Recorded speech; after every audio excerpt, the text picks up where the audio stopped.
सिंघानिया हवेली। बाहर मौसम बहुत ज्यादा खराब था।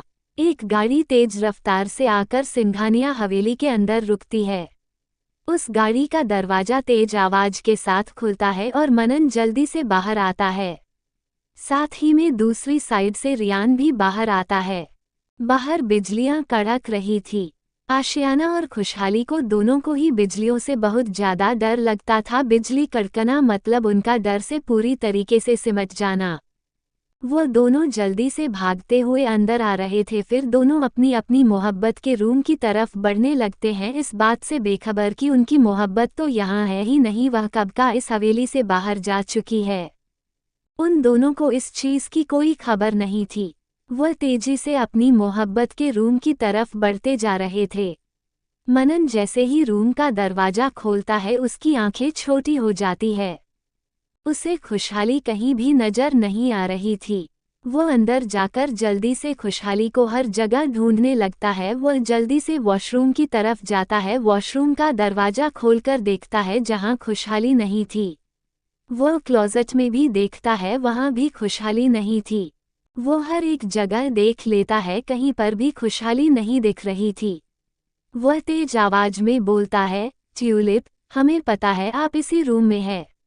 बताइए ना आप कहाँ हैं। हमें पता है आपको बिजली से डर लगता है, इसलिए हम आपके पास आ गए। बताइए। ट्यूलिप जल्दी से बाहर निकाल लिए। आप कहाँ पर है? देखिए आप बाहर नहीं निकलेगी तो हमें दर्द होगा। हम आपके बिना नहीं रह सकते, एक पल भी नहीं रह सकते, प्लीज ट्यूलिप बाहर आ जाइए। मनन बोले जा रहा था लेकिन उसे खुशहाली कहीं नजर नहीं आ रही थी, ना ही खुशहाली की आवाज उसे सुनाई दे रही थी। वो अपने रूम से अटैच दूसरे रूम की तरफ बढ़ जाता है जहां पर स्विमिंग पूल के साथ साथ बहुत सारे रूम बने हुए थे। वो वहां भी हर एक जगह देखता है लेकिन वहां उसे कोई भी नहीं नजर आता। उसका बिलौटा वही अपने रूम में आराम से सो रहा था, उसे भी खुशहाली के जाने की खबर नहीं थी। मनन खुशहाली को पागलों की तरह ढूंढ रहा था। वो हर एक कमरे का दरवाजा खोलकर खुशहाली को ढूंढ रहा था लेकिन खुशहाली उसे कहीं भी नजर नहीं आ रही थी। वो खुद से बोलता है, ट्यूलिप कहाँ चली गई? पिछले जन्म में तो ऐसा कुछ भी नहीं था। आज के दिन न ही यह बादल गरज रहे थे और न ही बिजलियां कड़क रही थी। वो अपने सर पर हाथ रखकर अपने बालों को पकड़ते हुए बोलता है, ट्यूलिप कहाँ है आप? हम आपको एक बार फिर नहीं खो सकते। परेशान हो चुके हैं अपनी गलती की वजह से, लेकिन एक बार और आपको खोना नहीं चाहते। प्लीज प्लीज हमारे पास आ जाइए। वो बहुत तेज आवाज में खुशहाली को आवाज लगा रहा था। वो खुशहाली का कभी नाम नहीं लेता था तो वह आज कैसे उसका नाम ले सकता था। वह तेज आवाज में बोलता है, ट्यूलिप कहाँ है आप? प्लीज बाहर आ जाइए। हम आपके बिना नहीं रह पाएंगे, आपसे एक पल की भी दूरी हमसे बर्दाश्त नहीं होती। प्लीज हमारे पास आ जाइए। वह बोलते हुए हर एक जगह खुशहाली को ढूंढ रहा था लेकिन खुशहाली उसे नहीं मिल रही थी। वह खुद से बोलता है, ट्यूलिप कहाँ जा सकती हैं? कहीं हवेली से बाहर तो कहीं नहीं गई है न? लेकिन आप अभी कहाँ जा सकती हैं? एक मिनट, हम आपको हवेली में ढूंढ लेंगे, हम आपको सब कहीं ढूंढ सकते हैं। कहीं चाचा जी ने तो तुम्हें कुछ नहीं कर दिया? बोलते हुए वह जल्दी से अपने रूम से बाहर निकल जाता है और फिर खुशहाली को पागलों की तरह हर एक रूम में ढूंढने लगता है। वह सबसे पहले खुशहाली को स्टोर रूम में जाकर ढूंढता है। उसे याद था एक बार उसने खुशहाली को स्टोर रूम में बंद कर दिया था। वहां पर बहुत सारे चूहे कीड़े मकोड़े थे जिससे खुशहाली को बहुत ज्यादा डर लगता था, जिससे वह बहुत ज्यादा घबरा गई थी और एक हफ्ते तक के लिए बेहोश हो गई थी। एक हफ्ते तक उसे होश नहीं आया था। वही एक बार हरिद्वार जी ने भी खुशहाली को किसी बात को लेकर डायरेक्ट स्टोर रूम में बंद कर दिया था, जिससे उसकी हालत बहुत ज्यादा खराब हो गई थी। वह बेहोश तो नहीं हुई थी लेकिन उसे सांस लेने में बहुत ज्यादा दिक्कत हो रही थी, जिससे एक हफ्ते तक उसका ट्रीटमेंट चलता रहा। वह जल्दी से जाकर स्टोर रूम का दरवाजा खोलता है और जल्दी से उस स्टोर रूम की लाइट ऑन कर देता है। वो हर जगह खुशहाली को ढूंढता है लेकिन खुशहाली उसे कहीं भी नजर नहीं आती। वो उसे आवाज लगाते हुए बोलता है, ट्यूलिप, आप यहाँ है, प्लीज हमें आवाज दीजिए। बोलिए ना ट्यूलिप, आप यहाँ है क्या? उसे अपने दिल में एक तेज दर्द महसूस हो रहा था, बहुत तेज दर्द, जैसे उसकी कोई ऐसी चीज बहुत बहुत दूर जा रही हो, जैसे उसकी ट्यूलिप उससे बहुत दूर जा रही हो। वो खुद से बोलता है, कहाँ चली गई ट्यूलिप, आप क्यों नहीं मिल रही है हमें? उसकी हालत बहुत ज्यादा खराब हो रही थी। उसे ऐसा लग रहा था जैसे उसको सांस नहीं आ रही हो, जैसे उसका ऑक्सीजन उसकी ट्यूलिप ही थी, जिसके जाने के बाद उसे उसकी सांस आना बंद हो गई थी। वो गहरी गहरी सांस ले रहा था लेकिन उसे बहुत ज्यादा तकलीफ हो रही थी। वो जल्दी से स्टोर रूम से बाहर निकल कर आता है और पागलों की तरह फिर खुशहाली को पूरी हवेली में ढूंढने लगता है। वो हवेली बहुत बड़ी थी। उस हवेली में कोई घूमने निकले तो सुबह से शाम हो जाए लेकिन वो हवेली को घूम ना पाए। वो हवेली इतनी ज्यादा बड़ी थी लेकिन वो मनन था, वो कुछ भी कर सकता था।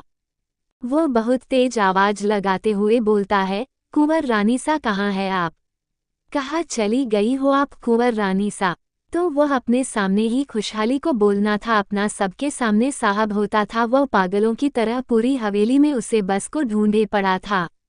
वो काफी ऊपर जाता, कभी नीचे जाता, कभी उस हवेली के काफी अंदर तक चला जाता तो उस जगह चला जाता जहां उसने कभी कदम भी नहीं रखा था।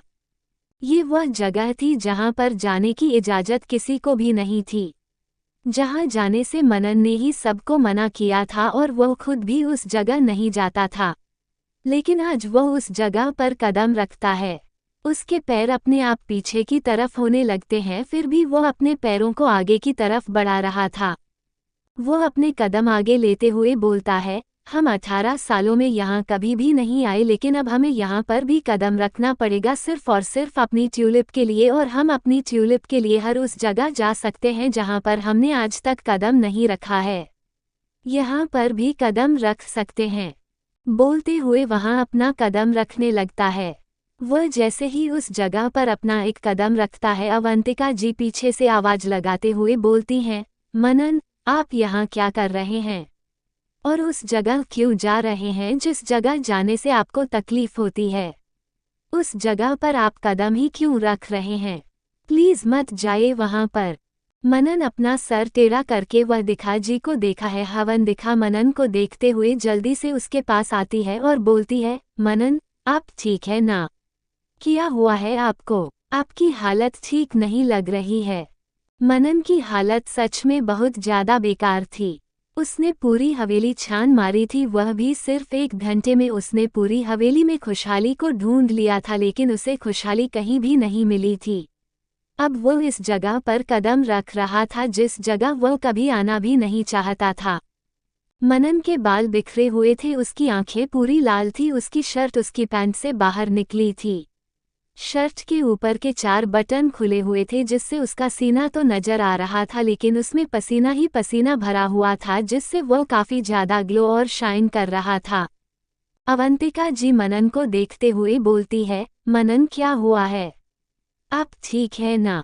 मानना अपना सर नामे हिलाते हुए बोलता है, नहीं मासा, हम ठीक नहीं है। कुंवर रानी सा, वह हमें कहीं पर भी नहीं मिल रही है, पता नहीं कहाँ चली गई है। आप तो हवेली में थी ना? बताइए ना मासा, आपने हमारी कुंवर रानी सा को देखा है? वह अवंतिका जी के हाथ पकड़कर उन्हें देखते हुए बोलता है। अवंतिका जी उनकी बात सुनकर शॉक्ड होते हुए बोलती हैं, क्या कुंवर रानी सा अपने कमरे में नहीं है? लेकिन वह कहाँ चली गई? जा कहाँ सकती है वह? शाम को तो वह यही हवेली में थी, अपने कमरे पर थी, लेकिन वो बहुत ज्यादा उदास नजर आ रही थी। पता नहीं क्यों हमने उनसे पूछने की भी कोशिश की लेकिन उन्होंने नहीं बताया, और बाहर का मौसम तो इतना ज्यादा खराब है, वह इतने खराब मौसम में कहाँ चली गई? तभी मनन के दिमाग में कुछ क्लिक होता है और वह जल्दी से वहां से जाने लगता है। अवंतिका जी मनन का हाथ पकड़कर उसे रोकते हुए बोलती हैं, मनन, क्या हुआ है? कहाँ जा रहे हैं आप? मनन अवंतिका जी को देखते हुए बोलता है, माँ सा, हमें पता है कुंवर रानी सा कहाँ गई है। बस हम थोड़ी देर में आते हैं, वो हमें मिल जाएगी। अवंतिका जी मनन को रोकते हुए बोलती हैं, मनन आप बाहर कहाँ जा रहे हैं? वहाँ मौसम बहुत ज्यादा खराब है। आप कहाँ जा रहे हैं? रुक जाए मनन।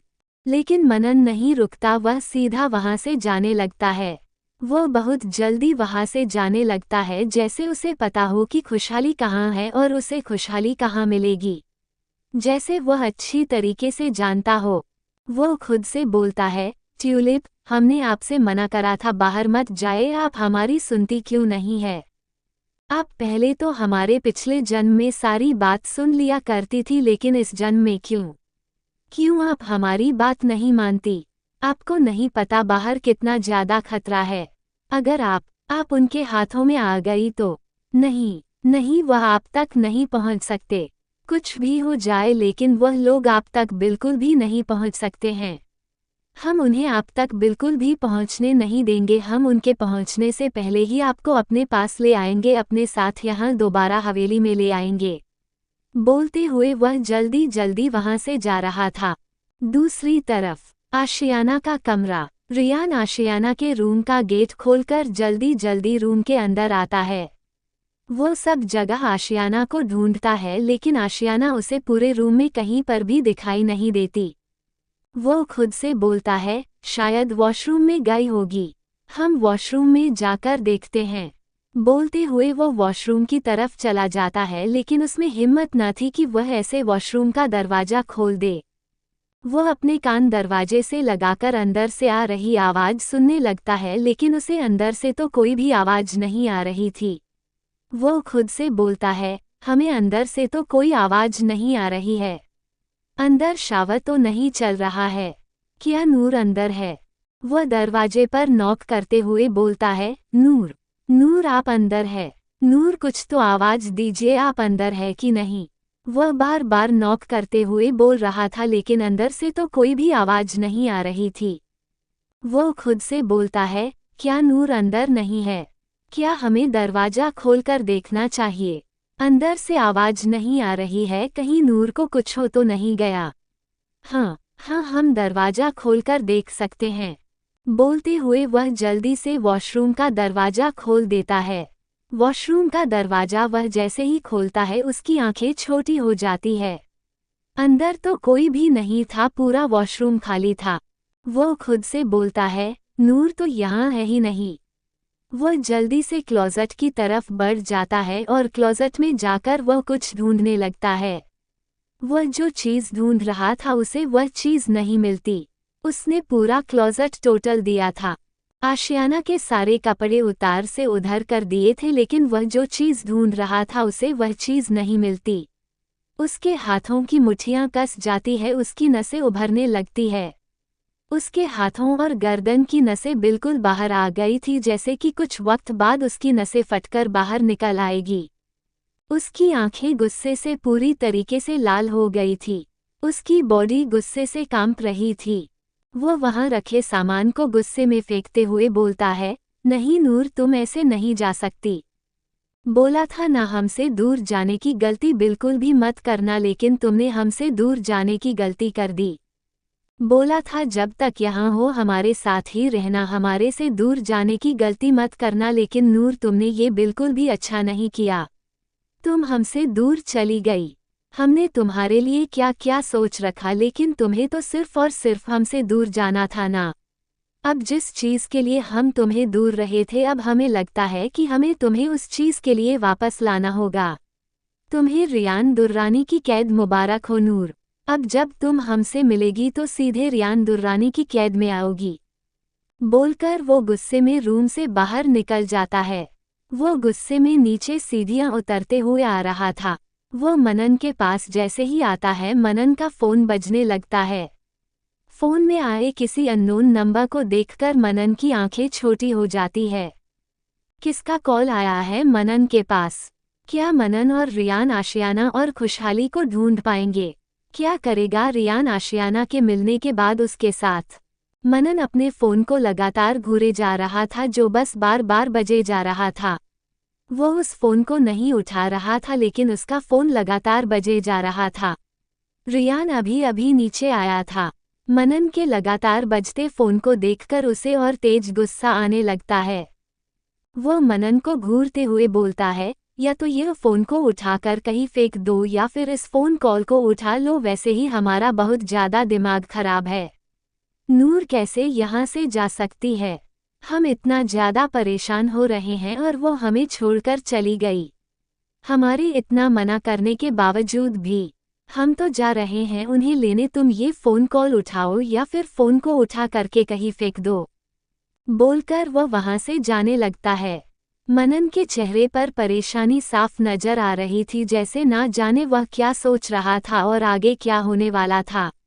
वह जैसे जानता हो ये किसका फ़ोन कॉल है। वह फ़ोन अब से लगातार 5 बार बज चुका था, लेकिन मनन ने एक बार भी वह कॉल नहीं उठाया था। उसे अपने सीने में दर्द महसूस हो रहा था। उसे आज पहली बार डर लग रहा था। मनन रियान का हाथ पकड़ लेता है और उसे वहां से न जाने का इशारा करता है। रियान उससे कुछ बोलने को होता है, लेकिन मनन अपना सर ना में हिला देता है, जैसे बोल रहा हो नहीं नहीं, अभी कुछ भी नहीं बोलना। मनन एक गहरी सांस लेकर फ़ोन उठाता है और बोलता है, हेलो। उसके इस हेलो में भी डर नजर आ रहा था। तभी दूसरी तरफ से जोर जोर से हंसने की आवाज आती है। एक आदमी बहुत जोर जोर से हंस रहा था। वह हंसते हुए बोलता है, वाह, आज तो डेविलिश किंग की आवाज में डर नजर आ रहा है। लगता है डेविलिश किंग को पता चल गया है कि उनकी पत्नी उनके घर से गायब है। लेकिन ट्रस्ट मी, मैंने तुम्हारी पत्नी को तुम्हारे घर से किडनैप नहीं किया है। अब तुम्हारी पत्नी ही बोल रही थी आ मुसीबत और मुझे किडनैप करके ले जा, तो मैं भी गया और तुम्हारी पत्नी को किडनैप कर लिया। तुमने क्या सोचा था तुम अपनी पत्नी को हम सबकी नज़रों से छुपा कर रखोगे? फ्रांस से आकर यहाँ इंडिया में राजस्थान में शादी कर लोगे और अपनी पत्नी को हमारी नज़र से छुपा लोगे? No no no devilish king, बिल्कुल भी नहीं। तुम्हारी पत्नी अब मेरे पास है और अब मेरे पास ही रहेगी। है तो बड़ी सुंदर कमसिन कली है, जैसे खिली हुई गुलाब है। सोच रहा हूँ इस कमसिन कली को थोड़ा सा मैं भी जख्म, तुमने तो बड़े मजे लिए हैं इस छोटी सी चिड़िया के साथ। जरा मैं भी छोटी सी चिड़िया को चख कर उसके मजे ले लूँ। मनन की आंखें ये सुनकर गुस्से से लाल हो जाती हैं। वो कुछ से सीखना करते हुए बोलता है, सोरवर, उसे छूने की सोचना भी मत। उसे हाथ लगाया तो तेरे हाथ तोड़ दूंगा, उससे दूर रखना अपने हाथ। आज तो तेरी खबर मैं अपने हाथों से लूंगा। तूने क्या सोचा तू यहाँ राजस्थान आएगा मुझे पता नहीं चलेगा?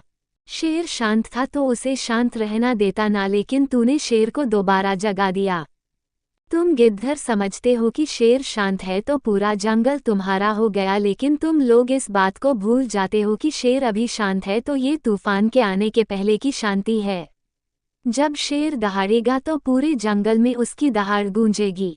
अब तेरे इलाके में मेरी ताफ गुजरी, जिसे अपना इलाका समझ रहा है ना, वो इलाका भी मेरा है, पूरा का पूरा मेरा, ये पूरा एशिया मेरा है। रुक और मेरी को और रानी सरे तो रहना समझा। तू यहाँ आ तो गया है, लेकिन अब यहाँ से जा नहीं पाएगा, ना ही तेरी लाश यहाँ से जाएगी, तू यहीं इसी जगह दफन होगा। बोलकर वह अपना फ़ोन पटक देता है। उसे बहुत ज़्यादा डर लग रहा था। वो खुशहाली को खोना नहीं चाहता था, एक बार फिर वो उसे नहीं खो सकता था। अपनी गलतियों की सजा उसे नहीं दे सकता था।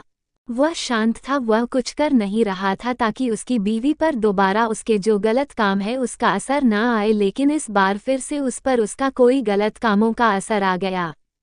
वह फ्रांस का माफिया किंग, डेविलिश किंग था, जिसके आगे हर एक माफिया छोटा हो चाहे बड़ा अपने घुटने टेकता था। मनन वह सब छोड़कर यहाँ अपनी और खुशहाली की शादी में आया था। यहाँ उसकी शादी हो गई, उसने सब कुछ छोड़ दिया। वह शांत था, उन सब चीज़ों से दूर। वह उन सब चीज़ों में वापस नहीं जाना चाहता था, लेकिन कहते हैं ना, जो पावर की कुर्सी होती है वो अपने हकदार को वापस अपने पास बुला ही लेती है। एक बार फिर उस कुर्सी की लड़ाई चालू हो गई थी। उसे सिर्फ एक लड़ाई नहीं जितनी थी, उसे सट्टा बचाने के लिए कई लड़ाइयाँ जितनी थी। एक अपने राजस्थान की सियासत, उसकी हुकूमत अपनी मुट्ठी में चाहिए थी, तो दूसरों से अपनी फ्रांस की वो कुर्सी जिसमें सबसे ज़्यादा पावर थी, जिसमें बैठते ही लोगों उसके सामने सर झुकाते थे, लेकिन लोगों को इस बात से वाकिफ न थी कि उस कुर्सी पर बैठने से ताकत नहीं मिलती है। उस पर सिर्फ बैठने वाला ताकतवर होता है और मनन में वह ताकत थी। वो उस कुर्सी पर बैठने का हकदार था, इसलिए तो फ्रांस की कुर्सी उसे मिली थी। रियान मनन को देखते हुए बोलता है, क्या हुआ? वो यहाँ आया है। सोरवर यहाँ आया है। मनन अपना सर हाँ में हिला देता है। रियान मनन को देखते हुए बोलता है, तो तुमने हमें क्यों नहीं बताया सोरवार यहाँ आया है? हम इस वक्त उसका किस्सा खत्म कर देते हैं, तुमने डील क्यों दी? मनन रियान को देखते हुए बोलता है, अभी हमारे पास तुम्हारी बातें सुनने का वक्त नहीं है। हमें सबसे पहले अपनी ट्यूलिप को जाकर बचाना है, और करो सो रहा होगा ना उसे एक हाथ पर लगाया, उसके हाथों को कलम कर दूंगा। इसी मिट्टी में आज वह दफन होगा। बोलकर वह हवेली के बाहर निकल जाता है। अभी भी मौसम वैसा ही था। तूफान थमा नहीं था, बल्कि तूफान और ज्यादा बढ़ता जा रहा था, जैसे कुछ तो गलत होने वाला था, बहुत बहुत ज्यादा गलत। तूफान बहुत जोरों से चल रहा था। रियान बाहर आकर तेज आवाज में बोलता है, गाड़ी निकालो सब, हम अभी चल रहे हैं यहाँ से। इतना बोलकर वह मनन के बगल वाली सीट पर आकर बैठ जाता है। वहां पर आते साथ जितने भी गार्ड्स थे सब अपनी अपनी गन लोड करके कार में आकर बैठ जाते हैं, और उस हवेली से कार का एक लंबा काफिला बाहर चला जाता है। अवंतिका जी अपने रूम की खिड़की से सब कुछ देख रही थी। उन्हें सब दिखाई दे रहा था। वो खुद से कहती हैं, हे शिव जी, हमारे बच्चों की रक्षा करना। हमें लग रहा है हमारी कुंवर रानी सा किसी मुसीबत में है, हमारा बेटा उन्हें बचाने गया है। हे शिव जी, हमारे सारे बच्चों की रक्षा करना, वह सही सलामत घर वापस आ जाए। अधिराज कहाँ है? वह तो मनन के साथ हर बार जाते थे, क्या वह चले गए? नहीं, हमने उन्हें जाते हुए नहीं देखा, वह कहाँ है? बोलते हुए जल्दी से अपने रूम से बाहर निकलकर आती है और अधिराज के रूम की तरफ जाने लगती हैं। वह जैसे ही अधिराज के रूम पहुंचती है और उनका दरवाजा खोलकर अंदर देखती है तो वहां अधिराज नहीं था। अवंतिका जी खुद से बोलती हैं, अधिराज कहाँ चले गए? हमारे सामने वह हवेली से बाहर नहीं निकले, मनन के साथ नहीं गए, फिर वह कहाँ चले गए? वो ऊपर देखते हुए बोलती हैं, हे शिव जी, हमारे सारे बच्चों की रक्षा करना। हमारा बेटा यहाँ से गायब हो गया है, पता नहीं वह कहाँ है। शिव जी, हमारे सारे बच्चों की रक्षा करना, हम अपने सारे बच्चों की जिम्मेदारी आप पर छोड़ते हैं, सबकी रक्षा करना शिव जी। बोलते हुए वह अपनी आंखें बंद करके प्रार्थना करने लगती है। वहीं दूसरी तरफ अधिराज एक बड़ी सी गली के बाहर खड़ा था। वहां आसपास लंबी लंबी सी बिल्डिंग और घर बने हुए थे। बहुत अच्छा का बहुत ज्यादा शिक्षक पका रही थी, वहां आसपास बहुत ज्यादा रोशनी थी। वहां जितनी ज्यादा रोशनी इतनी उतनी ज्यादा भीड़ थी। ये था राजस्थान का रेड लाइट एरिया, जहां पर बड़े अमीर राजघराने के लोग और न जाने कितने ही अमीर रईसजादे यहां रात के अंधेरे में आया करते थे। जहां दिन के उजाले में लोगों को यहां देखना तक गवारा नहीं समझते थे, वही रात होते ही रात के अंधेरे में सूरज चलती है। वह लोग अपने चेहरे पर से शराफत का नकाब उतार कर अपने असली रूप में आ जाते थे और इस जगह पर आकर अपनी तो जिंदगी दिखा देते थे। फुल सी लड़कियों को अपने नीचे कुचलकर अपने आप को बहुत बड़ा मत समझते थे। वह समझते थे कि यही उनकी मर्दानगी है, जहां वह लोग लड़कियों की चीख अपने नीचे निकलवाते थे और खुद को बहुत बड़ा मर्दाना मर्द समझते थे। लेकिन असली मर्द क्या ये होता है? या फिर असली मर्द वह होता है जो एक औरत की हिफाजत करता है? हाँ, असली मर्द तो वही होता है जो एक औरत की हिफाजत करता है। अधिराज खुद से बोलता है, हम इस जगह के बाहर खड़े हैं। अगर हुकुम सा या फिर मासा को पता चल गया, वह हमें ना जाने क्या क्या बोलेंगे। पर हम अब अपने कदम पीछे नहीं ले सकते। जो हमें बताया गया है अगर वह सच हुआ तो हम इस पूरी जगह को आग लगा देंगे। वो यहाँ नहीं आ सकती क्या? यहाँ पर लोगों को अगवा करके लाया जाता है। हम सिर्फ यहाँ से सारी लड़कियों को जिंदा निकालना चाहते हैं। ये बदनाम गलियां लड़कियों के बदन पर दाग बन कर रह जाएगी। किसी ने ये पहल नहीं करी, लेकिन हम करेंगे। हम इन बदनाम गलियों को बंद करवाएंगे। राजस्थान की जितनी भी जगहें बदनाम है सब पर हम रोक लगा के सब कुछ जलाकर राख कर देंगे। इन बदनाम गलियों को चलने का हक बिल्कुल भी नहीं है जो लड़कियों के बदन पर दाग लगाते हैं। बोलते हुए वह अपने आसपास खड़े लोगों को देखता है। उसके आसपास ज्यादा लोग नहीं खड़े थे, 2-3 लोग खड़े थे। मौसम बहुत ज्यादा खराब था। उसमें से एक आदमी बोलता है, कुंवर सा, हम कल आ सकते हैं ना? मौसम कितना ज्यादा खराब है, हवेली में आपके लिए सब परेशान हो रहे होंगे। हमें चलना चाहिए, हमने किसी को भी नहीं बताया है। अधिराज उस आदमी को घूरते हुए बोलता है, आप इतनी जल्दी हार कैसे मान सकते हैं? मौसम चाहे खराब हो चाहे कुछ भी हो, हम आज इस जगह से तब तक नहीं जाएंगे जब तक हम इस जगह को खाली नहीं कर देते हैं।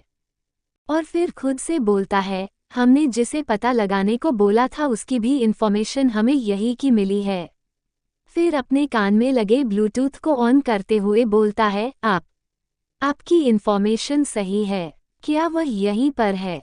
दूसरी तरफ से आवाज आती है, जी हाँ कुंवर सा, हमें पूरी सही इंफॉर्मेशन मिली है, आज ही उन्हें यहाँ लाया गया है। अधिराज बोलता है, ठीक है, हम जा रहे हैं अंदर। इतना बोलकर वह अंदर चला जाता है। आज पहली बार था जो सिंघानिया खानदान का मर्द इन बदनाम गलियों में अपना कदम रखा था।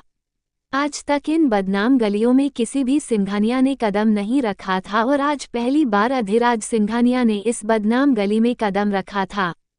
वो खुद से बोलता है, हमने ऐसी जगह पर कदम रखा है इस जगह की रौनक बनने के लिए नहीं, बल्कि इस जगह को, इस बदनाम गली को तबाह करने के लिए। हर एक लड़की को जिसको इस जगह ने बदनाम किया उसे आज़ाद करेंगे, और उन्हें भी जिन्हें ज़बरदस्ती यहाँ इन बदनाम गलियों पर लाया गया है। कोई अपनी मर्जी से नहीं आता यहाँ पर, सबको ज़बरदस्ती यहाँ लाया जाता है और हम हर एक को इन बदनाम गलियों से आज़ाद करेंगे। सबको अपनी ज़िंदगी जीने का हक है, कमाई खाने का हक है और हम सबको आज़ाद करेंगे। बोलते हुए वह उस गली के अंदर चला जाता है। एक अंधेरे से खोपा हुआ कमरा को कैमरा पूरा का पूरा अंधेरे से खोपा हुआ था, आसपास कोई भी रोशनी नहीं थी। उस कमरे में रोशनी के आने के लिए कोई भी जगह नहीं था। वही उस कमरे के अंदर 2 लड़कियां बंधी हुई थी। दोनों को होश आ गया था, दोनों के हाथ पैर कुर्सी से बंधे हुए थे, उनके मुंह भी कपड़े से बंधे हुए थे। आशियाना धीरे धीरे हिल रही थी, उसे काफी हद तक होश आ गया था। खुशहाली को भी अब तक होश आ गया था। वह आशियाना को अपने पैर से हिलाने की कोशिश कर रही थी, लेकिन उसके पैर बंधे हुए थे जिससे उसका पैर आगे तक तो नहीं पहुंच रहा था। फिर भी वह कोशिश कर रही थी कि उसका पैर आगे तक पहुंचे जाए। खुशहाली को आसपास सिर्फ और सिर्फ अंधेरा ही नजर आ रहा था, जिससे वह बहुत ज्यादा डर रही थी।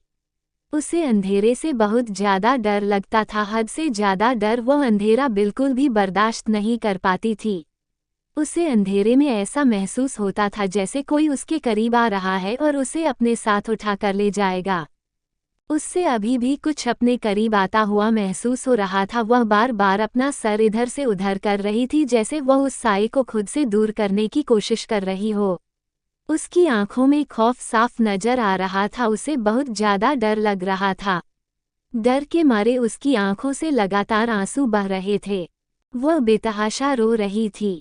उसकी मुंह से आवाज तो नहीं निकल रही थी क्योंकि उसका चेहरा कपड़े से बंधा हुआ था। वह रोए जा रही थी। वह खुद से अपने मन में बोलती है, हमें हवेली से बाहर आना ही नहीं चाहिए था। हम भाई के पास भी नहीं पहुंच पाए और यहाँ आकर और किडनैप हो गए। अंकल हमारे लिए परेशान हो रहे होंगे ना? वह कितना ज्यादा परेशान हो रहे होंगे। अंकल प्लीज हेल्प मी, हमें बचा लीजिए। हम आपसे वादा करते हैं, हम कभी भी आपसे दूर नहीं जाएंगे। प्लीज हमें बचा लीजिए अंकल। बोलते हुए वह लगातार रोए जा रही थी। राजस्थान की रेतीली सड़कों पर तेज तेज बहुत सारी गाड़ियां चल रही थीं। वे सभी तेज रफ्तार से उन सड़कों पर दौड़ रही थीं। मौसम हद से ज्यादा खराब था, फिर भी वे गाड़ियां रुकने का नाम ही नहीं ले रही थीं। वे गाड़ियां ऐसे चल रही थीं जैसे उनके लिए मौसम बिल्कुल साफ हो। वो मौसम कुछ थमने का नाम नहीं ले रहा था। आंधी तूफान और भी तेज होता जा रहा था, जैसे आगे आने वाली परेशानियों और मुसीबतों का आगाज कर रहा हो। उस कार के अंदर बहुत सारे बॉडीगार्ड्स बैठे हुए थे, जिनके हाथों में हाई इम्पोर्टेंस वाली गन्स थी और वे सभी अलर्ट थे और उनकी गन लोडेड थी। थोड़ी देर बाद उनकी गाड़ी आंधी तूफान और खराब मौसम को चीरते हुए एक बहुत बड़ी सी हवेली के बाहर आकर रुकती है। वो हवेली कम और खंडहर ज्यादा लग रही थी, फिर भी वह एक हवेली ही थी। ये बहुत पुरानी हवेली थी जो अब खंडहर बन चुकी थी। मनन और रयान जल्दी से कार से बाहर निकलते हैं और अंदर की ओर उस हवेली की तरफ बढ़ जाते हैं।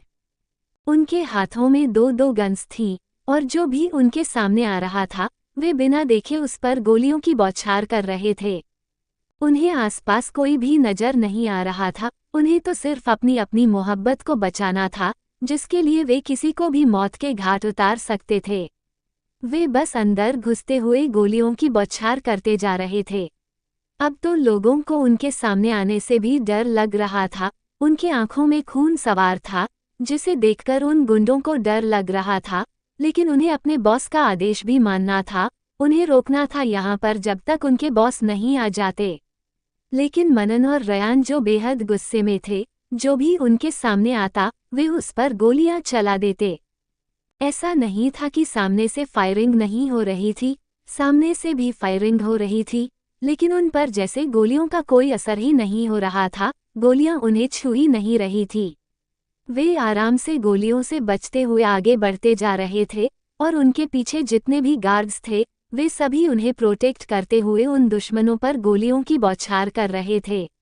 जो भी रयान और मनन के सामने आता वो उन पर भी अपनी गोलियों की बौछार कर देता। रयान और मनन भी कुछ कम नहीं थे। उन्होंने न जाने कितनों को मौत के घाट उतर दिया था। वो अब तक खून से पूरे रंगे हुए थे, उनके हाथ और शर्ट पर खून के निशान आ गए थे, लेकिन उन्हें इस खून से तो जैसे कोई फर्क ही नहीं पड़ रहा था। वे तो बस आगे की तरफ बढ़ते जा रहे थे क्योंकि उन्हें अपनी मोहब्बत को जो बचाना था। वे किसी भी हालत में अपनी मोहब्बत को ऐसे तड़पता हुआ छोड़ने वाले नहीं थे। वे अपनी मोहब्बत को बचाने की पूरी ताकत रखते थे और उन्हें यकीन था कि वे उसे बचा लेंगे। जैसे ही रयान के दोनों गन्स की बुलेट्स खत्म हो जाती हैं, वो अपने दोनों गन्स पीछे अपने गार्ड की तरफ फेंकता है और गार्ड जल्दी से उन गन्स को कैच कर लेता है और उन पर बुलेट्स भरने लगता है। वहीं दूसरा आदमी जैसे ही रयान पर फायरिंग करने को होता है, रयान झटके में उसका हाथ पकड़कर मोड़ देता है और उसकी गर्दन भी एक झटके में मरोड़ देता है, जिससे वह आदमी वहीं मर जाता है। रयान और मनन उस आदमी की लाश के ऊपर से उसे रौंदते हुए निकल जाते हैं और एक एक करके उस खंडहर जैसी हवेली के हर कमरे के दरवाजे को खोलकर देखने लगते हैं, लेकिन उन्हें वहां कोई भी नजर नहीं आ रहा था। वहीं दूसरी तरफ एक अंधेरा कमरा जिसमें थोड़ी बहुत रोशनी थी। वहीं उस अंधेरे से भरे कमरे के अंदर आशियाना और खुशहाली कुर्सी से बड़े हुए बैठे थे। दोनों को अब तक होश आ गया था। खुशहाली अपनी सहमी नजरों से अपने सामने बैठे आदमी को देख रही थी, जो एक पैर के ऊपर दूसरा पैर चढ़ाकर आराम से बैठा उन दोनों को देख रहा था। आशियाना वहीं गुस्से में उसे घूर रही थी और बार बार अपना सर हिलाते हुए कुछ बोलने की कोशिश कर रही थी, लेकिन वह बोल नहीं पा रही थी क्योंकि उसका मुंह कपड़े से बंधा गया था। वह आदमी आशियाना को देखते हुए बोला, जंगली बिल्ली हो तुम, बहुत बड़ी जंगली बिल्ली हो। तुमने मेरे आदमी पर हमला किया है। ऐसे जंगली बिल्लियां मुझे बहुत पसंद है, पर क्या है न, तुमसे मेरा कोई वास्ता नहीं है। लेकिन इस लड़की के चेहरे पर जो मासूमियत की फनकार नजर आ रही है वो उतनी भी मासूम नहीं है जितनी दिखती है। और तुम लोगों को क्या लगता है ये लड़की बहुत ज्यादा मासूम है? नहीं, बिल्कुल भी नहीं। यह मासूमियत की देवी जो है न, इसकी मासूमियत तो मैं अभी निकालता हूँ। ये देवलिश किंग की बीवी नहीं है, बल्कि इस राजस्थान की होने वाली कुंवर रानी सा है। सोचो, अगर राजस्थान की होने वाली कुंवर रानी सा है, अगर राजस्थान की होने वाली कुंवर रानी सा को कुछ हो जाए, वो मर जाए या फिर उसकी इज्जत के साथ खिलवाड़ हो जाए तो क्या होगा? कोई उसकी इज्जत को नोचकर चला जाए तो होने को तो कुछ भी हो सकता है। वो आदमी बहुत आराम से बोल रहा था। खुशहाली जो अभी तक सहमी नजरों से उसे देख रही थी, उस आदमी की बातें सुनकर उसे बहुत तेज गुस्सा आने लगता है। वो गुस्से में उसे घूरने लग तो है और अपना मुंह इधर उधर हिलाकर कुछ बोलने की कोशिश करने लगती है। वो आदमी खुशहाली को इतना गुस्से में देखकर बोला, अरे वाह, तो कुंवर रानीसा को गुस्सा आ गया। हमने तो सच सच बोल दिया। उप्स, वह अपने मुंह में हाथ रखकर बोलता है। फिर खुशहाली को देखते हुए बोलता है, कुछ बोलना चाहती हो? चलो, हम तुम्हारी आखिरी ख्वाहिश पूरी कर देते हैं।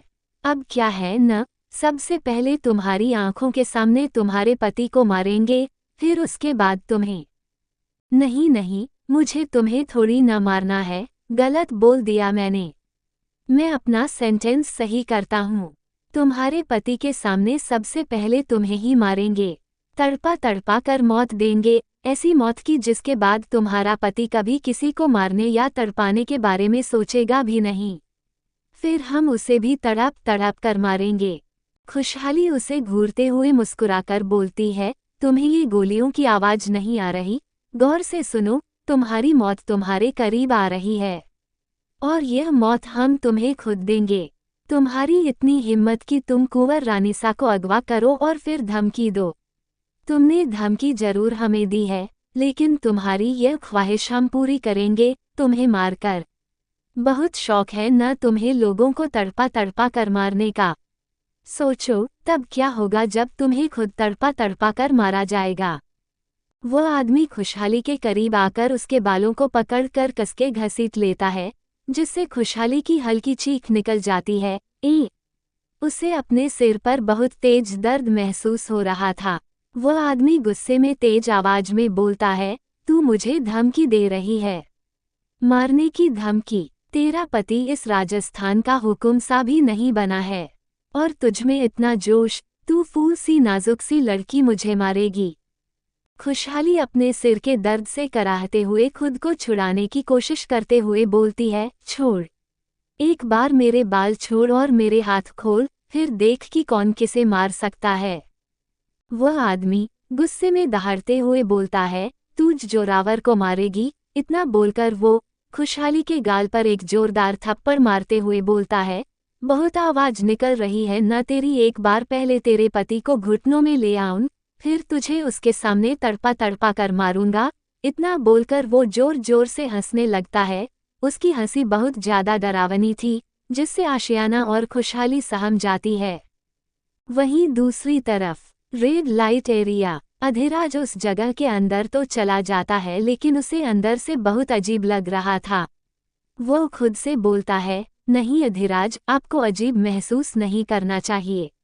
आपको यहाँ रह रही हर एक लड़की को बचाना है।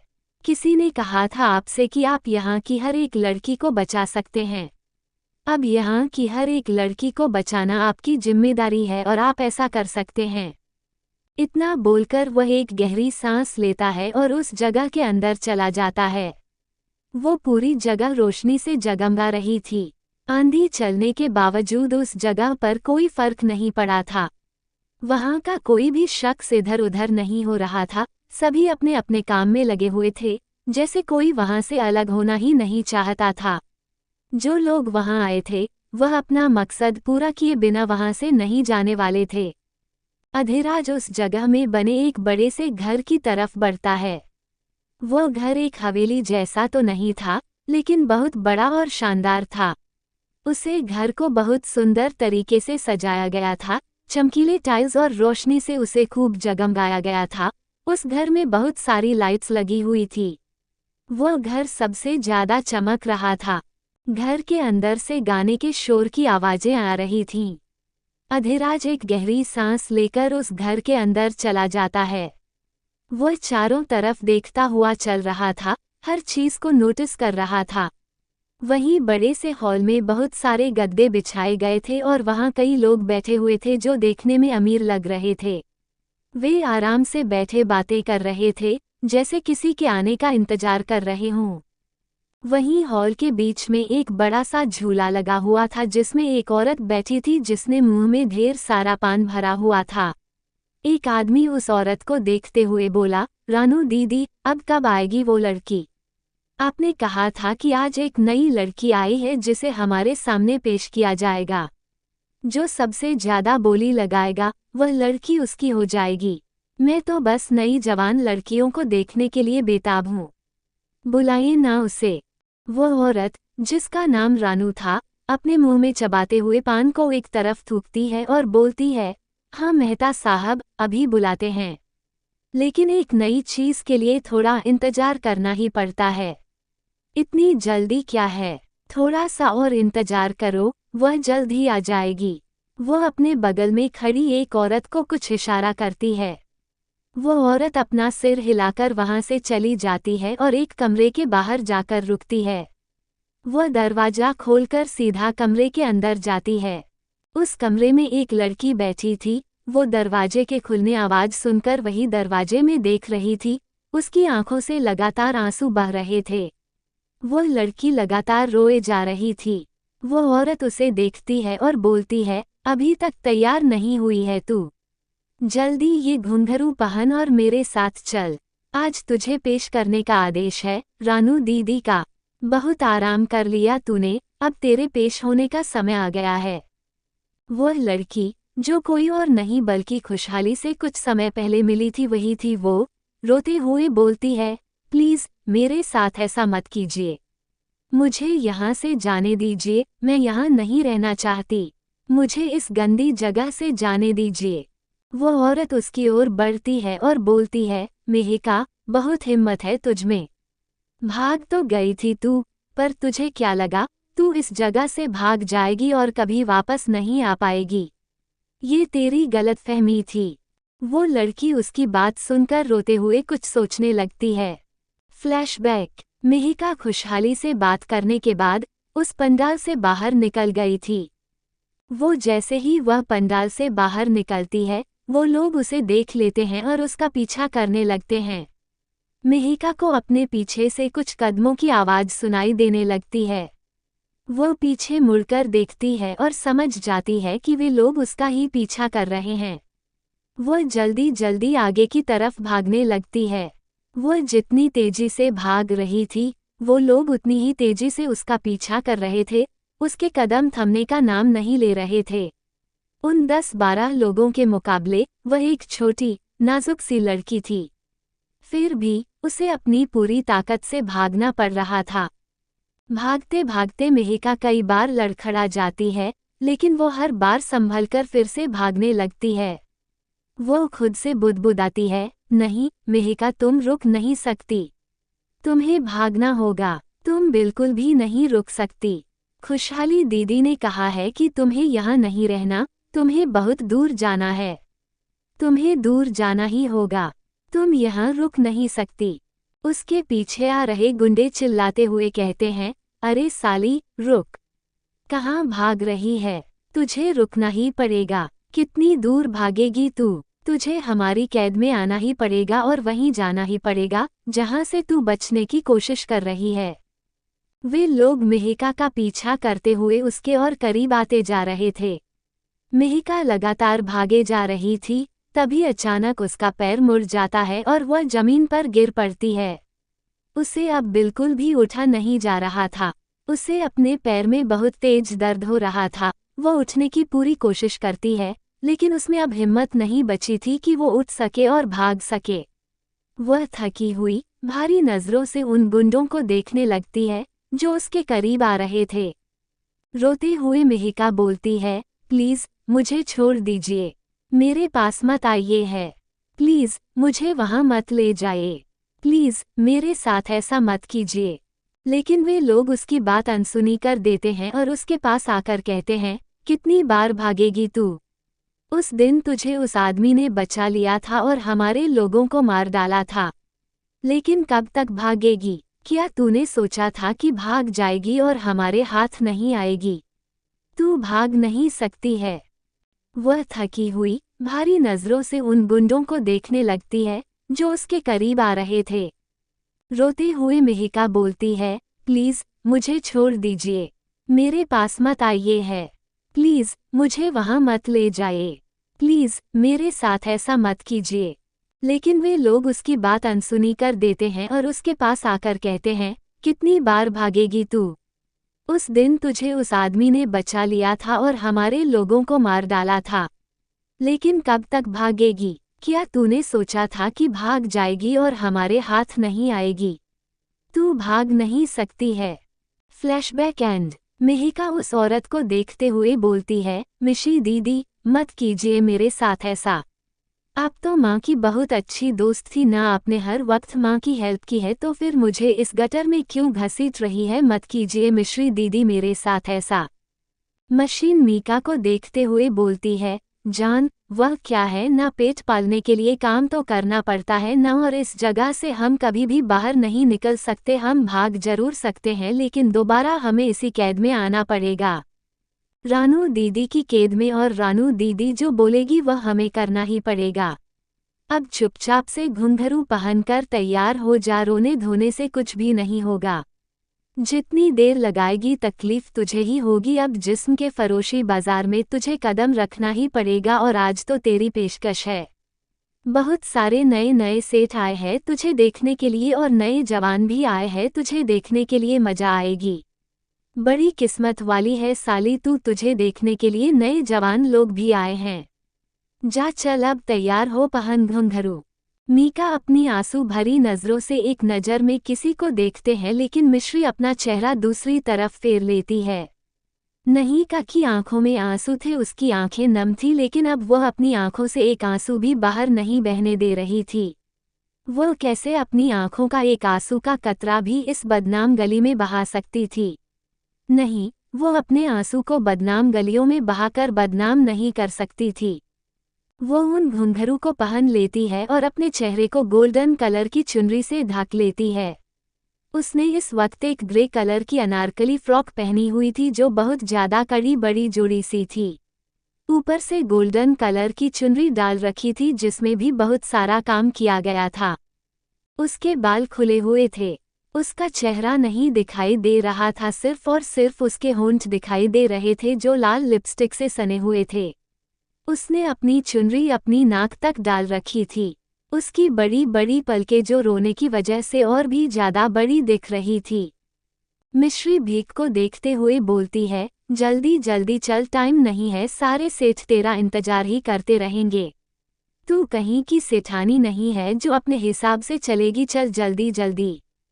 वह मीका को धक्का देते हुए बोलती है। मीका धीरे धीरे आगे की तरफ बढ़ने लगती है। वह धीरे धीरे चल रही थी। वह जैसे ही जल्दी चलती है उसके पैरों में बंधे घुंघरू जोर जोर से बजने लगते हैं। वही सब लोग नीचे इंतजार कर रहे थे।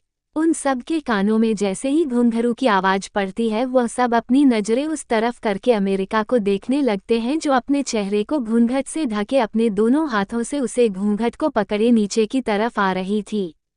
थोड़ी देर बाद वह सब सेठ लोगों के सामने खड़ी हुई थी। वह सब लोग उसे अपनी हवस भरी नजरों से देख रहे थे। मीका को उन सब लोगों के सामने बहुत ही ज्यादा अजीब लग रहा था। वहीं दूर किनारे अधिराज भी खड़ा था जो सबके सामने नहीं आ रहा था। वो बस दूर से वहां चल रहे सारे तमाशे को देख रहा था। उसकी नज़र मिहिका पर ही ठहर जाती है। ना जाने क्यों वह उसे जानी पहचानी सी लग रही थी। सामने गद्दे पर बहुत सारे रईस और बहुत अमीर लोग बैठे हुए थे जो बस अपनी हवस भरी नज़रों से नहीं का कोई देखे जा रहे थे। मिहिका को बहुत ही ज्यादा अजीब लग रहा था। मिहिका नीचे की तरफ बैठ जाती है। तभी गाना चालू होता है। योजक चिन्ह योजक चिन्ह योजक चिन्ह। दी नहीं दुआ भले, ना दी कभी बददुआ, ना खफा हुए न हम हुए। कभी बेवफा तुम मगर बेवफा हो गए क्यों, खफा हो गए कि तुमसे जुदा होके। हम तबाह हो गए, तबाह हो गए, तबाह हो गए, तबाह हो गए। धीरे धीरे करके वह गोल गोल घूमने लगती है। गोल गोल घूमते हुए वह धीरे धीरे करके उठती है और फिर अपने हाथों को आगे करके उसे ऊपर ले जाकर फिर नीचे ले जाती है और अपनी कमर मटकाते हुए आगे की तरफ बढ़ने लगती है। वो कभी आगे जाती तो कभी पीछे जाती। योजक चिन्ह योजक चिन्ह योजक चिन्ह। फिर आँखियन में प्रीत की, तेरी रीत जगा जाना, मोहे छोड़ के जाने की खातिर ही लौट के आ जाना। वो कभी अपने पैरों को थिरकाती तो कभी अपने हाथों को थिरकाती तो कभी अपनी कमर को हिलाती। वो कभी गोल गोल घूमकर लोगों के करीब जाती फिर उनसे दूर हो जाती है। उसे ऐसे ही डांस करने के लिए बोला गया था जो उसे बिल्कुल भी पसंद नहीं था, फिर भी मजबूरी में उसे डांस करना पड़ रहा था। वह चाहती तो इस बार भी यहाँ से भाग सकती थी लेकिन नहीं भागी क्योंकि अब वह मजबूर थी। उसे किसी मजबूरी के चलते यहाँ इस जगह पर रहकर वह सब चीजें करनी पड़ रही थी। योजक चिन्ह योजक चिन्ह योजक चिन्ह। फिर आँखियन में प्रीत की, तेरी रीत जगा जाना, मोहे छोड़ के जाने की खातिर ही लौट के आ जाना। वही अधिराज दूर कोने में खड़ा सब कुछ देख रहा था। लोगों के लिए तो वह लड़की मुस्कुरा रही थी लेकिन अधिराज को न जाने क्या उस मुस्कुराहट के पीछे का दर्द भी नजर आ रहा था। उसकी आंखों से निकलते हुए आंसू भी नजर आ रहे थे जिसे वह धीरे से सबकी नजरों से छुपाकर पोंछ ले रही थी। अधिराज खुद से बोलता है, ना जाने क्यों मुझे ये लड़की कुछ जानी पहचानी सी लग रही है। इसका दर्द मुझे क्यों दिखाई दे रहा है? क्यों आखिर हमें इनका दर्द क्यों दिखाई दे रहा है? क्यों हमें ये दर्द उनकी आंखों में छूट दिख नहीं रही है ढंग से, फिर भी हमें दिखाई दे रहे हैं उनके हर एक बहते आंसू। योजक चिन्ह योजक चिन्ह योजक चिन्ह। हाँ, गैर के हमनवा हो गए, क्यों खफा हो गए कि तुमसे जुदा होके हम तबाह हो गए, तबाह हो गए, तबाह हो गए, तबाह हो गए। वो कभी अपने हाथों को हिलाते हुए डांस कर रही थी तो कभी एक जगह खड़े होकर अपने पैरों को थिरकाते हुए डांस कर रही थी। कभी अपने पेट के पास अपने दोनों हाथ को रखकर अपने हाथों को आगे पीछे ले जाकर गोल गोल घूमने लगती है। योजक चिन्ह योजक चिन्ह योजक चिन्ह। हाँ, सजदे में हमने मांगा था, उम्र भी हमारी लग जाए तुमको। खुद से ही तौबा करते थे, नजर ना हमारी लग जाए तुमको। अधिराज जो ये सब देख रहा था वह खुद से बोलता है, कब खत्म होगा ये सब? ये सब कितना बकवास है। तभी उसके कानों में कुछ आवाज आती है। वो अपने कानों में ब्लूटूथ लगाए हुए था और अपने सारे आदमियों से कनेक्टेड था। दूसरी तरफ से एक आदमी बोलता है, बॉस, सब हो गया है। यहाँ के सारे गार्ड हमने हटा दिए हैं, अब पूरी जगह हमारे अंडर है। हम लोग हमला कर सकते हैं। बताइए बॉस, हमला कब करना है? आधी रात जो अभी भी नहीं कर डांस देख रहा था वह बोलता है, रुको, अभी इंतजार करो, जैसे ही मैं बोलूं हमला कर देना।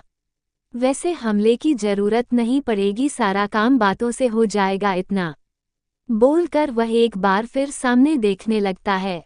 योजक चिन्ह योजक चिन्ह योजक चिन्ह। हाँ, सजदे में हमने मांगा था, उम्र भी हमारी लग जाए तुमको। खुद से ही तौबा करते थे, नजर ना हमारी लग जाए तुमको। मीका गोल गोल घूम रही थी। वो इतनी तेज गोल गोल घूम रही थी कि उसके घुंघरू अब टूटकर बिखरने लगे थे लेकिन वह रुकने का नाम नहीं ले रही थी। वो अभी भी उसी तरह गोल घूमे जा रही थी। वही अब उसके घुंघरू टूटकर इधर उधर बिखर रहे थे। योजक चिन्ह योजक चिन्ह योजक चिन्ह। हम मगर हम मगर नागवामरा तुम्हें किस तरह हो गए कि तुमसे जुदा होके हम तबाह हो गए, तबाह हो गए, तबाह हो गए, तबाह हो गए। मीका गोल गोल घूमती रहती है, तभी गाना बंद हो जाता है और वही एकदम से नीचे बैठ जाती है और गहरी गहरी सांसें लेने लगती है। वो बहुत देर से डांस कर रही थी जिससे उसकी सांसें गहरी हो गई थी। उसे सांस भी नहीं ली जा रही थी। वो अब गहरी गहरी सांसें ले रही थी। उसे सांस लेने में भी दिक्कत हो रही थी, जैसे उसकी सांसें ही उखड़ने लगी हो। वो गहरी सांस लेती है और अपने सामने बैठे लोगों को देखने लगती है। उसे बहुत ज्यादा डर लग रहा था उन लोगों को देखकर। उसकी आंखें डर से फटी की फटी रह जाती है। उसे डर था कहीं ये लोग उसे अपने साथ ना ले जाए और उसके साथ कुछ करे ना। रानू अपने मुंह में चलाए हुए पान को थूकते हुए बोलती है, लगाओ इसकी बोली, हम भी देखते हैं कौन इसकी कितनी बोली लगाता है। वही सब लोग बोली लगाने लगते हैं। कोई बोलता है 5 लाख। रानू उसकी बात सुनकर बोलती है, अरे साहब, 5 लाख की बोली नहीं लगेगी यहाँ पर। इसकी बोली तो 20 लाख से चालू होगी। नई जवानी है, अभी इस जवान को किसी ने चखा भी नहीं है, तो इस जवान को जो सबसे पहले चखना चाहता है तो पूरी पहुंची ही लगेगी। मेकअप डरते हुए उन सब लोगों को देखने लगती है। वही वह लोग अपनी हवस भरी नजरों से ही महक को देख रहे थे। वह लोग बोली लगाते हुए बोलते हैं 25 लाख। उनमें से दूसरा बोलता है 30 लाख, तीसरा बोलना है 35 लाख। तो एक बोलता है 50 लाख, 50 लाख किसी ने बोला था। सब लोग उसकी तरफ देखने लगते हैं। वह आदमी दिखने में बहुत ज्यादा उम्र का लग रहा था, फिर भी इस जगह पर था। नई जवानी चखने के लिए आया था और सबसे ऊंची बोली भी लगाई थी। रानू उस आदमी को देखकर मुस्कुरा देती है और बोलती है, तो चौधरी साहब ने 50 लाख की बोली लगाई है तो कोई आगे बोली लगाना चाहता है। सब लोग एक दूसरे को देखने लगते हैं। कोई आगे कुछ बोल नहीं रहा था। रानू अपने बगल में खड़े आदमी को कुछ इशारा करती है। वह आदमी आगे आते हुए बोलता है 50 लाख।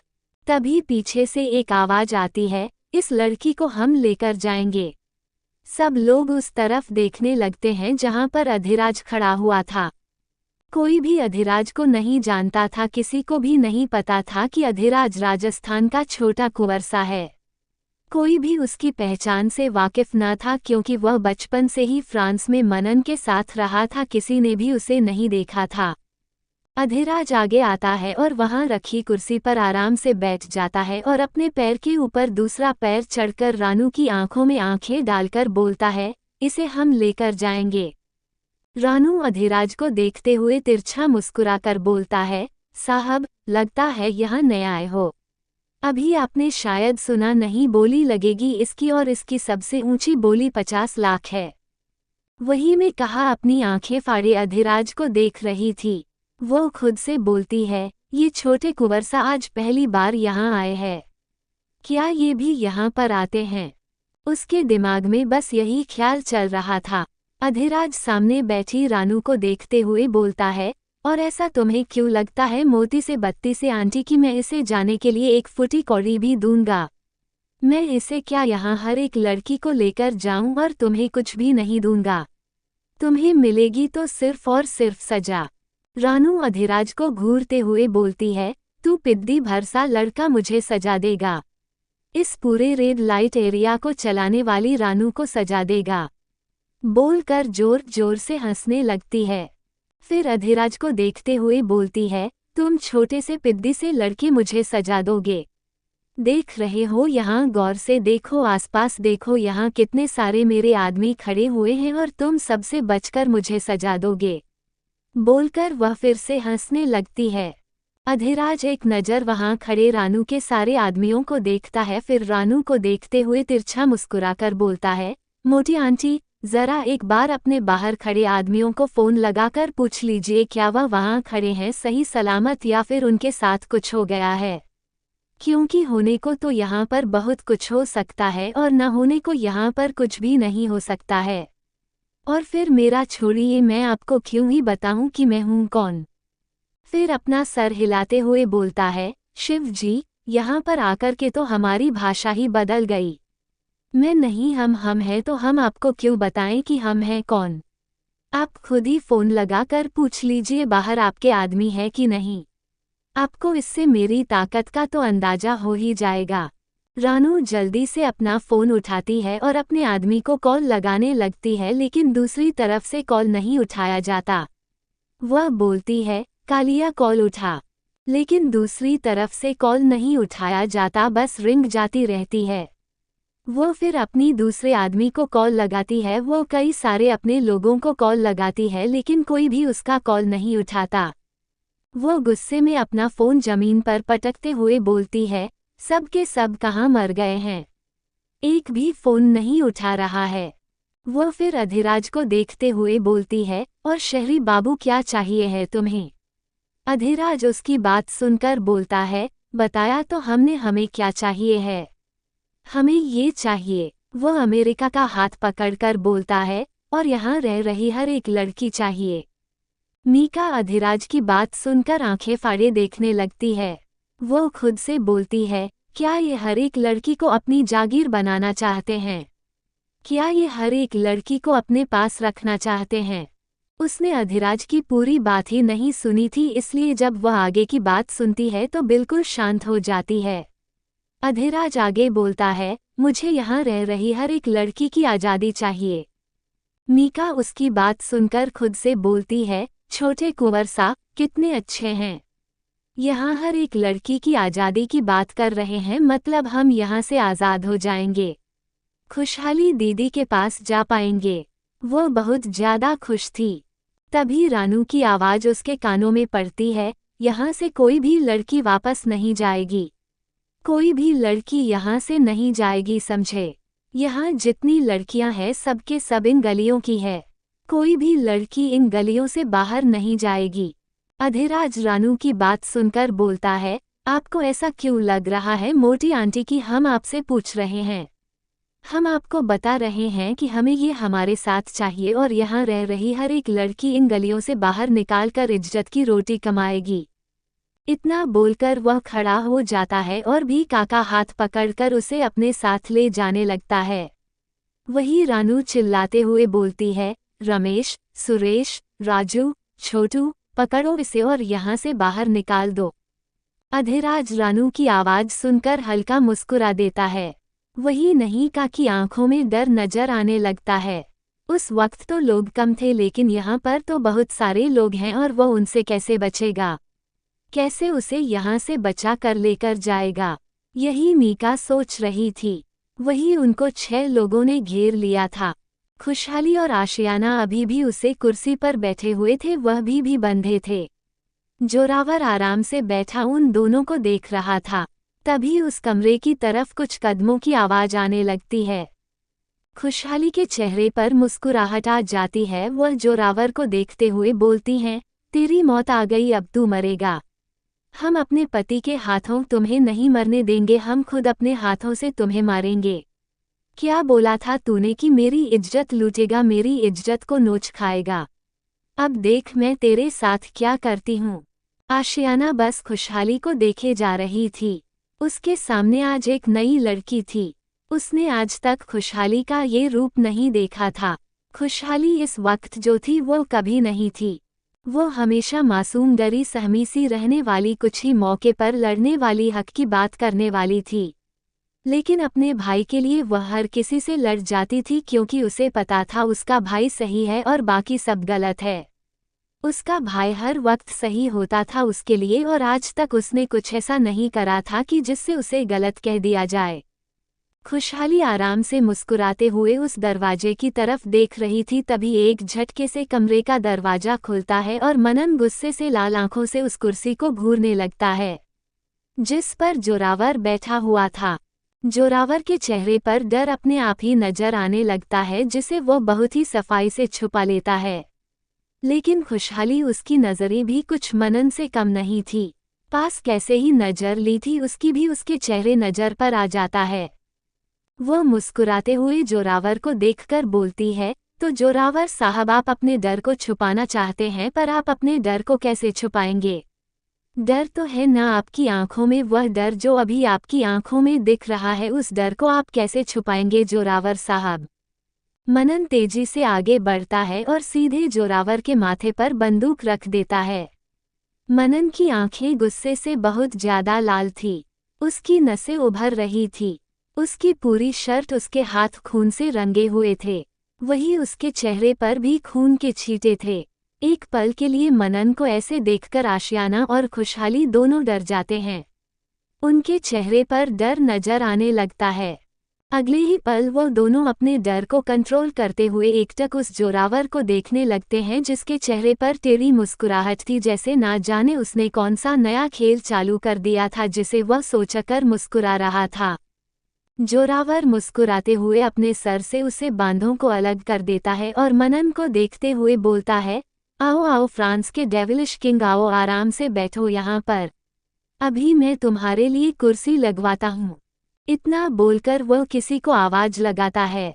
तुरंत ही एक कुर्सी सीधे वहां आ जाती है, जिसे जोरावर अपने पैर से रोक लेता है और मनन को बैठने का इशारा करता है।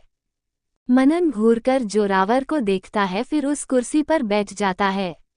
जोरावर मनन को देखते हुए तिरछा मुस्कुराते हुए बोलता है, हाँ तो मनन, राजस्थान के कुंवर सा और होने वाले हुकुम सा और फ्रांस के द डेविलिश किंग, तुम्हें क्या लगता है इन अनिल को नमक कल रखने से तुम्हारी पहचान बदल जाएगी? नाम तो 1000 रख सकते हो लेकिन रहोगे तो तुम वही मनन सिंघानिया ही ना। डेविलिश किंग रखने से क्या हो जाता है? अपनी बीवी को यहाँ मेरी कैद में देखकर रूह कांप गई ना? कांपेगी ही। सुना है कि तुम अपनी बीवी से बहुत ज्यादा प्यार करते हो, इतना ज्यादा प्यार कि उस पर एक खरोच भी बर्दाश्त नहीं कर सकते। सोचो अगर मैं तुम्हारी आंखों के सामने तुम्हारी बीवी को जख्मी कर दूं या फिर कुछ खरोचे दे दूं या फिर जिस कुर्सी पर वह बैठी हुई है उस कुर्सी में बॉम्ब लगा हुआ तो उसे बॉम्ब से उड़ा दूं। मनन की आंखें हैरानी से चौड़ी हो जाती है। वह जल्दी से उठकर खुशहाली की कुर्सी को चेक करने लगता है लेकिन उस कुर्सी में तो बॉम्ब था ही नहीं। रियान जो अभी अभी वहां आया था और उसने बॉम्ब वाली बात सुन ली थी, वह जल्दी से आगे जाकर आशियाना की कुर्सी को अच्छे से चेक करता है। उस कुर्सी में भी बॉम्ब नहीं था। जोरावर मनन को देखते हुए बोलता है, रिलैक्स, आराम से बैठ जाओ। मैंने बोला था हो सकता है लेकिन मैंने बॉम्ब लगाया नहीं है। होने को कुछ भी हो सकता है। फिर रियान को देखते हुए बोलता है, वाह, तो फ्रांस के डेविलिश किंग के साथ फ्रांस का शहंशाह भी आया है। मतलब फ्रांस इस वक्त आज़ाद है। उस फ्रांस को लीड करने वाला कोई भी नहीं है। चलो तुम दोनों को एक साथ यहाँ मारकर मैं आराम से फ्रांस को चलाऊंगा। फ्रांस का किंग तो मैं ही बनूंगा। मनन जोरावर को घूरते हुए बोलता है, तुम किधर सोचते बहुत होगी। फिर कुछ वक्त के लिए शांत हो गया तो तुम लोगों ने पूरे जंगल पर कब्जा कर लिया। शायद भूल गए जब शेर दहाड़ता है ना तो सारे गिद्धड़ छुपकर अपने बिल में बैठ जाते हो। तुम लोग एक बार भी बाहर नहीं निकलते और बोल रहे हो फ्रांस के किंग बनोगे, फ्रांस चलाओगे। तुम्हारे जैसे 100 गिद्धड़ भी आ जाएंगे ना तो भी फ्रांस को चला नहीं पाएंगे। जोरावर शाह, तुम्हें क्या लगता है कि तुम यहाँ आए तो हमें पता नहीं चला?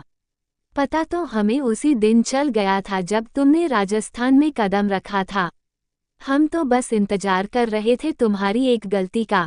क्या है ना, हमारे एक उसूल है, जब तक सामने वाला गलती नहीं करता हम उसे उसकी सजा नहीं देते और तुमने हमारी ही मिट्टी पर आकर गलती की है। हमारी बीवी हमारी कुंवर रानी सा को अगवा करने की गलती, और इस गलती की सजा तो तुम्हें हमारी कुंवर रानी सा ही देंगी। खुशहाली मनन की बात सुनकर मुस्कुरा देती है, जैसे उसे मनन से यही उम्मीद थी कि वो उसे सजा देने के लिए बोलेगा।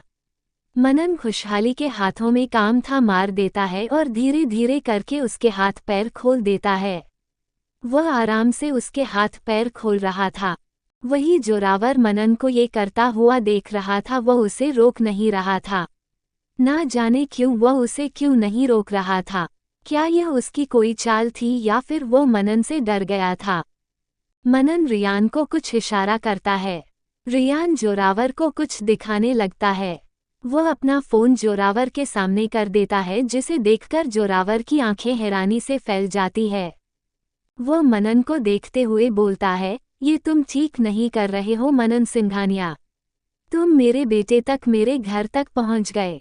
मनन उसकी बात सुनकर मुस्कुराते हुए बोलता है, जोरावर, अभी तो हम सिर्फ तुम्हारे घर तक पहुँचे हैं, तुम्हारे बेटे के पास पहुँचे और ज्यादा कुछ नहीं। गलत, तुम तो यहाँ हमारी मिट्टी पर आग और ऊपर से हमारी कुंवर रानी सा को अगवा कर लिया। और ऊपर से क्या बोला था तुमने उन्हें कि तुम हमारी कुंवर रानी सा की इज्जत लूटोगे? तुमने जो बोला ऐसा तो हमने तुम्हारी बेगम के साथ भी नहीं किया, और तुमने हमारी कुंवर रानी सा के साथ करने का सोच लिया। बहुत गलत सोचा तुमने जोरावर। वही जोरावर, आशियाना, खुशहाली तीनों ही आंखें फाड़े मनन को देखते रह जाते हैं। मनन को कैसे पता चला कि उनके बीच में क्या बात हुई थी? मनन मुस्कुराते हुए बोलता है, ओह, तो तुम सोच रहे हो हमें कैसे पता चला कि तुमने हमारी कुंवर रानी सा से क्या बोला है? खैर, वो कभी तुम्हें बाद में फुर्सत में बताएंगे, या फिर एक काम करना, जब तुम ऊपर यमराज के पास पहुंच जाना ना तो सीधे यमराज से ही पूछ लेना कि हमें कैसे पता चला कि तुमने हमारी कुंवर रानी सा से क्या बोला। या फिर एक काम करना, वही ऊपर से आराम से देखना, जब हम कभी इस बात को खोलेंगे तो तुम्हें आराम से पता चल जाएगा कि हमने ऐसा क्या किया कि हमें तुम्हारी हर एक बात पता थी। अब सजा देने की बारी हमारी कुंवर रानी सा की है, उन्हें तुम्हें सजा देने दो, बोलकर वो खुशहाली को कुछ इशारा करता है। खुशहाली को गन चलाने का बहुत शौक था। वो कई बार गन चला चुकी थी और यह बात मनन अच्छे से जानता था। वो खुशहाली को देखते हुए बोलता है, आपको गन चलाने की तलब हो रही थी ना? आपको गन चलने का बहुत ज़्यादा शौक है ना? लेकिन आप गन चला नहीं पा रही थी क्योंकि हमने आपको कभी अलाउ नहीं किया। लेकिन आज हम आपसे बोल रहे हैं, चलाइए गन और मार डालिए इस पापी राक्षस को। खुशहाली एक गहरी सांस लेकर जोरावर को देखते हुए बोलती है, तुम मर्दों को लगता क्या है कि तुम एक औरत को फॉलो कर तो तुम लोगों ने सब कुछ पा लिया। एक औरत को तुम लोग तब तक नहीं पा सकते जब तक वो खुद तुम्हें नशा पर, और तुम लोग एक औरत को अपने नीचे रुलाकर उस औरत की चीखें निकालकर खुद को मर्द समझते हो। तो वह तुम्हारी मर्दानगी नहीं, वह तुम्हारी नामर्दानगी है। और तुम लोगों को बहुत गुरूर है ना अपनी मर्दानगी का। क्या हो तुम्हारी मर्दानगी का सबूत देने वाली वह अच्छी सी ना रहे। इतना बोलकर वह सीधे उसके पैरों के बीच में गोली चला देती है। जोरावर की दर्दनाक चीख उस पूरी हवेली में गूंज जाती है। वो अपने पैरों के बीच हाथ रखकर वही घुटनों के बल बैठ जाता है। उसका खून बह रहा था और बहुत ही तेजी से खून बह रहा था। उसकी चीखें निकल रही थी, उसे बहुत तेज दर्द हो रहा था। खुशहाली आगे बढ़कर जोरावर के बालों को कसके पकड़ लेती है और उसका चेहरा ऊपर करके उसकी आंखों में आंखें डालकर उसे घूरते हुए बोलती है, हाँ तो ऐसे ही पड़ा था ना तूने, मेरे बाद दर्द हो रहा है तुझे, ऑफकोर्स दर्द हो रहा होगा, तुझे बहुत शौक है ना औरतों को तकलीफ देने का। तुम्हें अपनी मर्दानगी दिखाने बहुत शौक है ना? अब दिखाओ अपनी मर्दानगी। अब तुम्हारी मर्दानगी दिखाने का सबूत जो है वो तो रहा नहीं, अब तुम मर्दानगी कैसे दिखाओगे? अब तो तुम एक नामर्द हो, और एक नामर्द क्या करूं? किसी का तुम तो अपनी बेगम के सामने भी नहीं जा सकते, वह तो तुम्हें नामर्द कहेगी। एक काम करते हैं, हम तुम्हें मार ही देते हैं, अब तुम्हें इतना दर्द भी नहीं सहना पड़ेगा, तुम सीधे ऊपर यमराज के पास चले जाओगे। इतना बोलकर वह उसके मुंह में गन रख देती है और एक साथ सारी की सारी गोलियां उसके मुंह में उतार देती है। जोरावर वहीं गिर जाता है और मर जाता है। आशियाना आंखें फाड़े खुशहाली को देख रही थी। उसे नहीं पता था कि खुशहाली इतनी ज्यादा स्ट्रॉन्ग है। वो किसी को ऐसे मौत के घाट भी उतार सकती है। वो अपना मुंह खोले बस खुशहाली को देखती रहती है। वही रियान जो आशियाना को देख रहा था, वह उसका हाथ पकड़ता है और उसे एक झटके में अपने कंधे पर उठाकर वहां से ले जाने लगता है। आशियाना रियान के ऐसा करने पर अपने छोटे छोटे हाथों की मुट्ठियां बनाकर उसकी मोटी चौड़ी पीठ पर मारने लगती है, लेकिन रियान को तो जैसे कोई फर्क ही नहीं पड़ रहा था। उसकी वह शक्ति पीठ पर जैसे हो नरम हुई गिर रही हो, उसे ऐसा लग रहा था। आशियाना गुस्से में चिल्लाते हुए बोलती है, छोड़ो हमें, छोड़ो, कहाँ ले जा रहे हो? छोड़ो हमें नालायक इंसान, बदतमीज, बेगैरत, छोड़ो हमें, कहाँ लेकर जा रहे हो? खुशहाली जो अभी भी अपनी जलती हुई निगाहों से जोरावर को देख रही थी, आशियाना की आवाज़ सुनकर वहां देखने लगती है। वह रियान को देखते हुए बोलती है, रियान भाई, आप आशियाना दीदी को कहाँ लेकर जा रहे हैं? छोड़िए उन्हें। रियान उसका कुछ भी जवाब नहीं देता और उस कमरे से निकलकर बाहर चला जाता है। खुशहाली भी आगे जाने लगती है, तभी मनन उसका हाथ पकड़ लेता है और एक झटके में अपनी तरफ घुमा लेता है। खुशहाली मनन के ऐसे करने पर आंखें फाड़े बस उसे देखती रहती है और अपना हाथ छुड़ाते हुए बोलती है, छोड़िए हमारा हाथ। देखिए, आपके दोस्त आशियाना दीदी को ऐसे उठाकर लेकर जा रहे हैं। छोड़िए, हमें आशियाना दीदी को बचाना है। मनन खुशहाली की बात सुनकर बोलता है, मारने नहीं लेकर जा रहा है वह, जो बचाना है वो उनके बीच का मैटर होने के लिए कर ले दीजिए ना, आप क्यों बीच में आ रही है? कबाब में हड्डी बन रही है। दो मोहब्बत करने वालों के बीच में कबाब में हड्डी बनना बिल्कुल भी अच्छी बात नहीं होती है। ट्यूलिप, और आप बताइए ना, आप ठीक है ना? वो खुशहाली को अच्छे से सब जगह चेक करने लगता है। खुशहाली धीरे से मनन से बोलती हैं, आप हमसे नाराज है? मनन उसकी बात सुनकर बोलता है, हम कौन होते हैं आपसे नाराज होने वाले? हम तो आपके कोई है ही नहीं ना। हमारी शादी तो जबरदस्ती कराई गई थी जिसमें न तो हमारी नहीं आपकी मर्जी थी। तो हम कौन होते हैं आपसे सवाल करने वाले। आपकी मर्जी, आप जो करें। हमारा काम था जो हमने किया, हमने आपको एक बार मना कर दिया। आप जानते थे हमारे दुश्मन यहाँ पर है इसलिए मना किया था आपको गरबा खेलने जाने के लिए, लेकिन आपको तो जाना था ना। अपनी मर्जी चलानी थी ना। चला ली अपनी मर्जी। अब जाइए, जो करना है आपको आप करिए। हम कौन होते हैं आपको रोकने वाले। हमारा तो कोई हक भी नहीं है आप पर, एक जबरदस्ती का रिश्ता है हमारा जिसे आप तोड़ना चाहती हैं। जब आपको आपका भाई मिल जाएगा है ना, तो ठीक है। जब आपको आपका भाई मिल जाएगा हम खुद ही आपको इस रिश्ते से आज़ाद कर देंगे।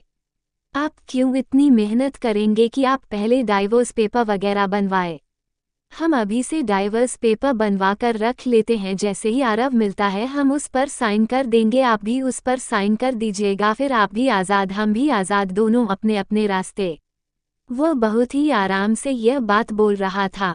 खुशहाली को उसकी हर एक बात अपने दिल पर लग रही थी। उसे ऐसा लग रहा था जैसे कोई उसके दिल पर कांटे चुभा रहा हो, थोड़े नहीं, बहुत नहीं, हजार नहीं, ढेर सारे कांटे चुभा रहा हो। मनन ऐसे कैसे बोल सकता था। वह उसके लिए सब कुछ था। वह ऐसे कैसे बोल सकता था।